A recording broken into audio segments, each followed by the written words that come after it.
अपने सभी मीडिया कर्मी को दिल से धन्यवाद देता हूं जो अपना कीमती टाइम निकाल करके अपने भाई को कवरेज करने आए। चाहे जिस भी चैनल वाले भाई हो, सबका सम्मान है।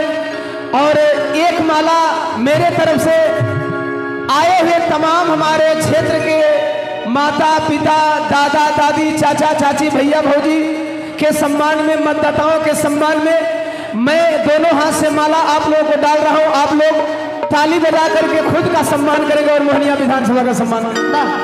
जोरदार ताली बजा करके माला स्वीकार कीजिए दीवाना भैया का। और यहाँ से आगाज करिए कि मोहनिया की सीट हम लोग जीत रहे हैं, ये स्वीकार करिए आप लोग माला दीवाना भैया की तरफ से। और हमने बड़ी बात कहल चाहतनी कि अगर बैठावे के बात रहो सब कैमरा में मत बैठाई, दीवाना भैया के दिल में बैठाई ताकि हमेशा खाते फिट रही आगे। एक लाइन कहो, हद जीता बोल जाई,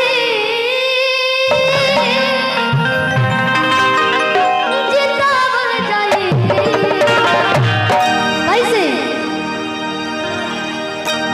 आधे भैया दीवाना के जीता बोल जाई, हाथिया पवन दबा बोल जाई।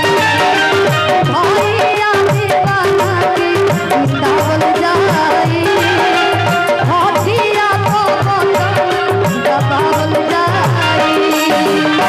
जीता बोल जाई, जीता बोल जाई।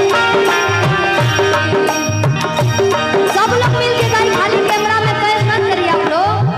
जीता बोल जाई, जीता बोल जाई। भैया दीवाना के जीता बोल जाई, हाथिया पवन दबा बोल जाई। भैया भैया दीवाना के जीता बोल जाई, हाथिया पवन दबा बोल जाई।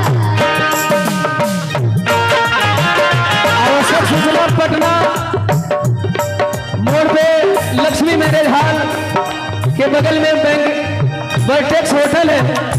वहां आए हुए क्षेत्र के सभी सम्मानित गार्जियनों के लिए नाश्ता का व्यवस्था किया गया है, तो आप लोग नाश्ता लेकर के जाएंगे। सभी लोग पटना मोड़ पे वर्टेक्स होटल नाश्ता लेकर के जाएंगे। जुनून कम ना होके के चाहिए।